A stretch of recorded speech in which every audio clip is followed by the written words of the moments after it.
Hello बच्चों, कैसे हैं आप लोग। उम्मीद करता हूं आप सब लोग अच्छे होंगे और आप सबकी पढ़ाई भी अच्छी चल रही होगी।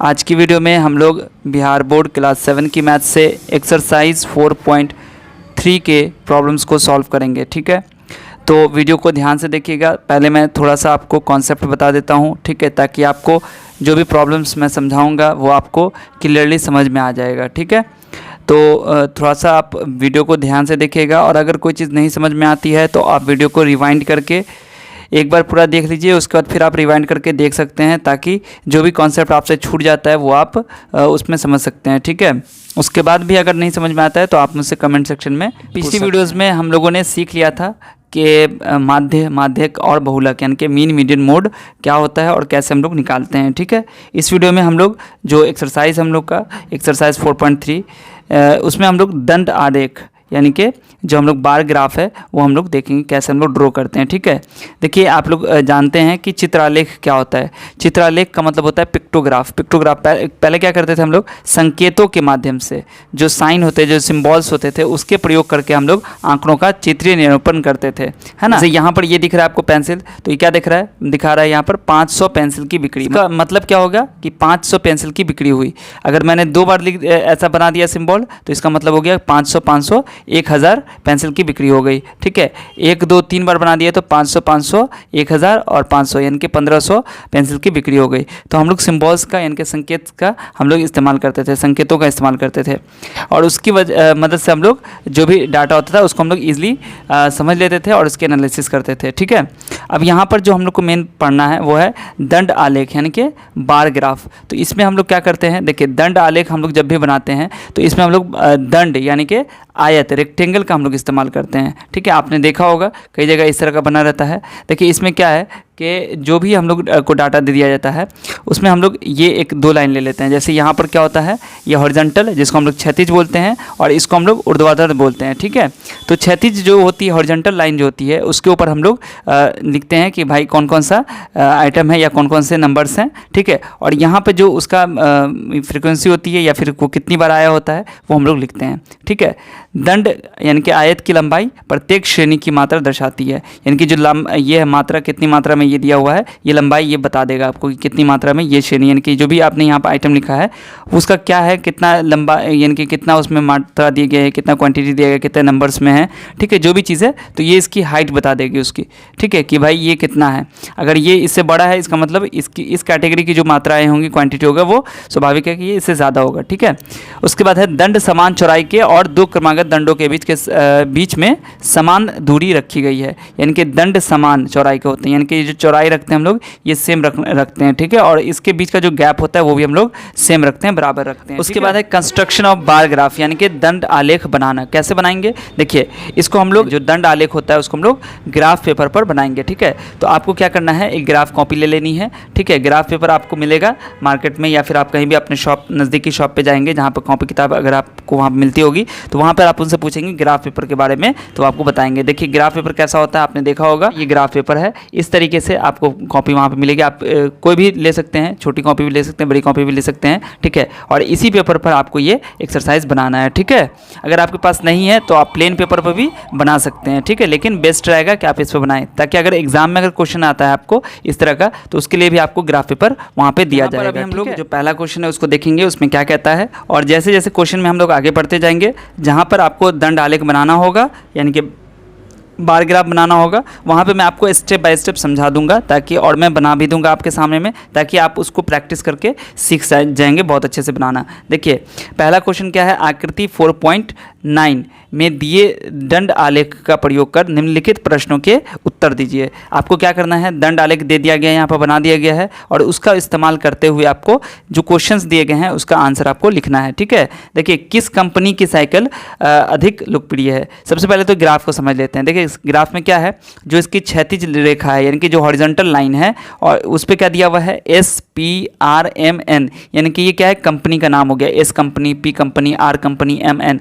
ठीक है, और ये जो ऊर्ध्वाधर है यानी कि जो वर्टिकल लाइन दिया गया है इसमें क्या दिखाया गया है, तो इसमें दिखाया गया है कि जो विद्यार्थियों की पसंद है, यानी कि जो स्टूडेंट्स पसंद करते हैं उनकी तादाद। ठीक है, देखिए एस कंपनी की यहाँ पर जैसे 5, 10, 15, 20, 25, 30 है ना, तो एस कंपनी का कहाँ तक गया हुआ है, 30 बच्चों को पसंद है, यानी कि 30 बच्चे पसंद करते हैं एस कंपनी की साइकिल। ठीक है, पी क्या है कि पी कंपनी की जो है वो 25 बच्चे पसंद करते हैं। उसी तरीके से आर कंपनी की 40 बच्चे पसंद करते हैं और एन कंपनी की जो है वो 35 बच्चे पसंद करते हैं। ठीक है, जब हम लोग इस तरह का ग्राफ पेपर बनाएंगे तो स्केल हम लोग चूज़ करते हैं। ठीक है, तो स्केल मैं आपको वहाँ बता दूंगा, इसमें आपको कुछ करना नहीं होता है, बस आपको देखना होता है कि एक यहाँ से यहाँ जो हम ले रहे हैं वो कितना यूनिट हम लोग ले रहे हैं। जैसे यहाँ पर लिया गया है 1 सेंटीमीटर बराबर 5 साइकिल। ठीक है, तो वैसे हम लोग सेट कर लेते हैं खुद से।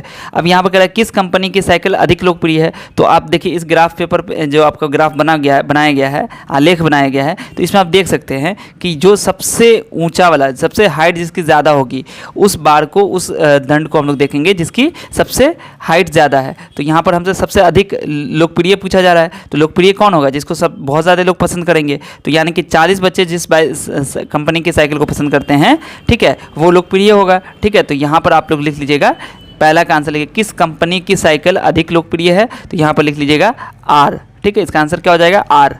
ठीक है, कितने विद्यार्थियों की पसंद पी कंपनी की साइकिलें हैं, तो पी कंपनी यहाँ है और इसकी पसंद कितने बच्चे हैं, कितने बच्चों को ये पसंद है, तो 25 बच्चों को, तो यहाँ पर आप लिख दीजिएगा 25। ठीक है, उसके बाद है किस कंपनी की साइकिलें सबसे कम लोकप्रिय है, तो सबसे कम लोकप्रिय कौन है, एम। और एम कंपनी की बाइसिकल कितने लोगों को पसंद है, कितने बच्चों को, 5 बच्चों को। तो यहाँ पर कह रहा है किस कंपनी की साइकिलें, तो सीधा आपको कंपनी का नाम बता देना है और वो कौन है, एम, तो यहाँ पर आप लिख दीजिएगा एम। ठीक है, तो तीनों बहुत ही आसानी से बन गया। अब आते हैं सेकेंड प्रॉब्लम। सेकेंड प्रॉब्लम में क्या कहता है कि निम्न सारणी में एक विद्यालय के 2006 से 2010 तक प्रत्येक वर्ष वार्षिक खेलों में भाग लेने वाले खिलाड़ियों की संख्या दी गई है। यानी कि ये जो टेबल दिया गया है इसमें क्या बताया गया है कि एक विद्यालय के 2006 से 2010 तक प्रत्येक वर्ष, यानी कि 2006, 2007, 2008, 2009, 2010 तक प्रत्येक वर्ष वार्षिक खेलों में, यानी कि जो एनुअल स्पोर्ट्स होता है उसमें आपको कह रहा है कि वार्षिक खेलों में भाग लेने वाले खिलाड़ियों की संख्या दी गई है। ठीक है, इन आंकड़ों को एक दंड आलेख द्वारा निरूपित कीजिए। अब यहाँ पर आपको क्या करना है, ग्राफ पेपर पर आपको बार ग्राफ बनाना है। ठीक है, तो चलिए उसको बनाते हैं। पहले यहाँ पर देख लेते हैं, वर्ष है और खिलाड़ियों की संख्या। तो आपको वर्ष को क्या करना है, हॉरिजॉन्टल लाइन बनानी है, उसमें वर्ष देना है, और जो वर्टिकल लाइन होगी, ऊर्ध्वाधर रेखा होगी, उसमें आपको क्या करना है कि जो इसमें खिलाड़ियों की संख्या है वो दे देनी है और स्केल अपने से चूज़ कर लेना है। मैं कुछ जो भी चूज़ करूँगा ज़रूरी नहीं कि आप भी वही चूज़ कीजिए, आप कुछ अलग भी चूज़ कर सकते हैं, या जैसे मैं चूज़ कर रहा हूँ वैसे ही आप भी चूज़ करके बना सकते हैं। ठीक है, अब यहाँ पर कह रहा है दंड आलेख बनाने के लिए आप क्या पैमाना लेंगे, ये आपको लिखना होगा। ठीक है, क्या लेंगे, जैसे अभी हम लोग बनाएंगे तो उसमें आपको पता चल जाएगा कि हम लोग क्या पैमाना लेंगे। ठीक है, तो चलिए बनाते हैं इसको। देखिए ग्राफ पेपर हमने ले लिया है। अब ग्राफ पेपर पर क्या करना है आपको कि आपको एक हॉरिजॉन्टल और एक वर्टिकल लाइन ड्रॉ करनी है। ठीक है, सबसे पहले तो यहाँ पर हम लोग क्या करेंगे, एक हॉरिजॉन्टल लाइन ड्रॉ करते हैं। हम लोग क्या करेंगे, सबसे पहले एक हॉरिजॉन्टल लाइन ड्रॉ कर लेंगे। ठीक है, एक हॉरिजॉन्टल लाइन हमने ड्रॉ कर लिया। आप लोग इसको अगर एग्जाम में बनाते हैं तो पेंसिल की मदद से बनाइएगा, क्योंकि आपको ये साफ साफ दिखाई दे, इसकी वजह से मैं यहाँ पर पेन की मदद ले रहा हूँ। ठीक है, आप लोग वहाँ पर जब भी एग्जाम में बनाएंगे या कॉपी बनाएंगे तो पेंसिल की मदद ही लेंगे। ठीक है, और आपको क्या करना है, एक आपको वर्टिकल लाइन ड्रॉ कर लेनी है। देखिए यहाँ से हम लोग एक वर्टिकल लाइन ड्रॉ करते हैं इस पर। ठीक है, चलिए ये हमारा हो गया। अब यहाँ पर हम लोग को मेन चीज़ क्या है, स्केल चूज़ करना है। कितना स्केल चूज़ करेंगे, तो देखिए यहाँ पर चूँकि आप देखिए एक बार डाटा को देखिए और उसके हिसाब से हम लोग स्केल चूज़ करेंगे। देखिए यहाँ पर कह रहा है 160 है, 280 है, 20 है, यानी कि 200 है, 400 है और 32 है। देखिए अगर आप 40 का स्केल लेते हैं तो आपको बहुत ही आसानी से ये बन जाएगा। ठीक है, 40 का यानी कि 1 सेंटीमीटर इज इक्वल टू 40 खिलाड़ी, 1 सेंटीमीटर बराबर 40 खिलाड़ी अगर हम मानते हैं तो देखिए यहाँ पर आप 80 भी ले सकते हैं, आप 70 भी ले सकते हैं, आप 100 भी ले सकते हैं, 50 भी ले सकते हैं, ये आपके ऊपर डिपेंड करता है। ठीक है, लेकिन अगर हम लेते हैं यहाँ पर एक खिलाड़ी 1 सेंटीमीटर बराबर 40 खिलाड़ी। ठीक है, तो यानी कि एक यहाँ पर ये ज़ीरो आपका हुआ। ठीक है, और इस ज़ीरो से ये ज़ीरो आपका हो गया। ठीक है, ये जो आपका एक यहाँ से यहाँ आ रहा है ना, देख रहे हैं आप, ये यहाँ से यहाँ, तो इसको हम लोग मानेंगे 40। ठीक है, और इसको मानेंगे 80। देखिए यहाँ पर हम लोग क्या कर दिया, ज़ीरो रख दिया, और ये जो पॉइंट है यहाँ पर हम लोग इसको रखेंगे 40। ठीक है, 40, उसके बाद 80, यहाँ पर 120, ये हो जाएगा 160, इसके बाद हो जाएगा 200 यानी कि 200, 240, 280, 320, 60 हो जाएगा ना, और उसके बाद यहाँ पर हो जाएगा 400। ठीक है। ये आपका क्या हो गया, विद्यार्थियों खिलाड़ियों की संख्या। उसके बाद क्या करेंगे, यहाँ पर हम लोग लिखेंगे वर्ष, ठीक है। अब यहाँ पर लिख दिया हमने वर्ष। अब देखिए आपको क्या करना है, 2006, तो 2006 का आपको लेना है यहाँ पर, तो यहाँ पर लिख दीजिए 2006। उसके बाद आप लिख लीजिए 2007। उसके बाद आप ये हो गया, एक बॉक्स छोड़ दीजिए यहाँ पर 2008। उसके बाद 2009। उसके बाद 2010, ठीक है। अब यहाँ पर आपको क्या बनाना है, बार बनाना है। तो देखिए 2006 में कितना था, 160, ठीक है। तो आपको 160 कहाँ है, देखिए 0 यहाँ पे 160 है ना, तो इस यहाँ पर आपको शुरू करना है, ये यहाँ पे है ना नीचे, तो इस पॉइंट तक आपको लेकर आना है, ठीक है। और चूंकि बार की लंबाई हमें सेम रखनी है तो यहाँ पर रखेंगे, तो क्या हो जाएगा, यहाँ से इसको एक बार ऐसे मिला दीजिएगा। देखिए कितना आसान हो गया बनाना। जब हम लोग बार ग्राफ पेपर बनाते हैं तो बहुत ही आसान हो जाता है। यहाँ से इसको मिला देंगे और यहाँ से इसको मिला देंगे, और उसके बाद ये जो आपका ये है, इस पर भी इसको एक आयत बना दिया हमने, ठीक है।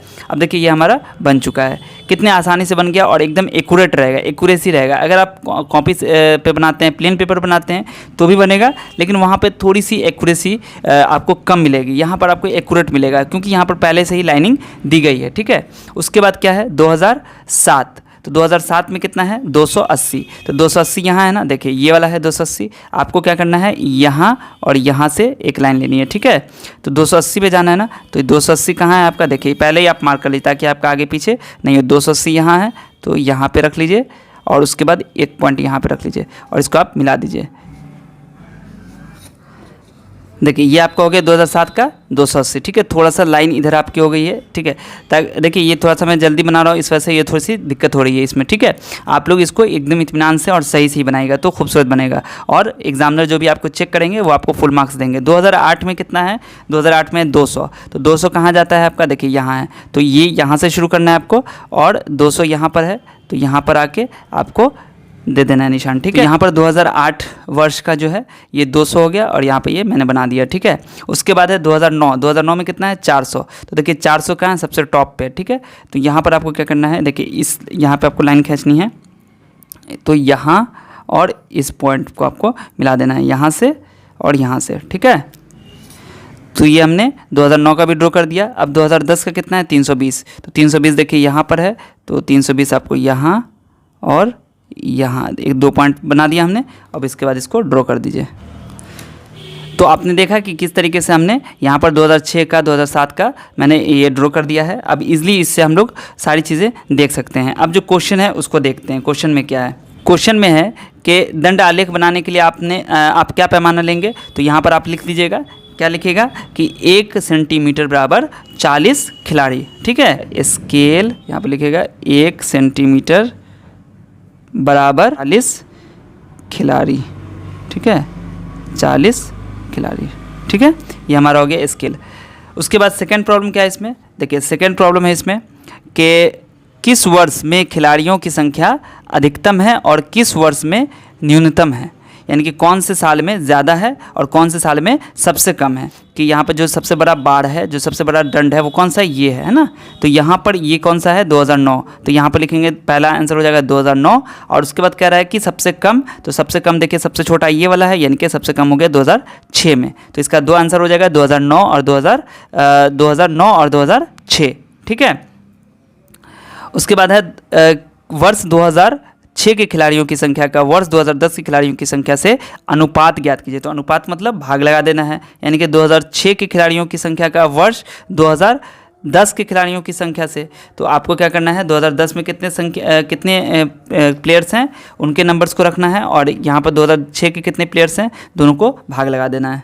तो यहाँ पर कह रहा है कि वर्ष 2006 के खिलाड़ियों की संख्या का वर्ष 2010 के खिलाड़ियों की संख्या से। 2006 में कितना है, 2006 में है 160, ठीक है, 160। और 2010 में कितना है, 2010 में है 320।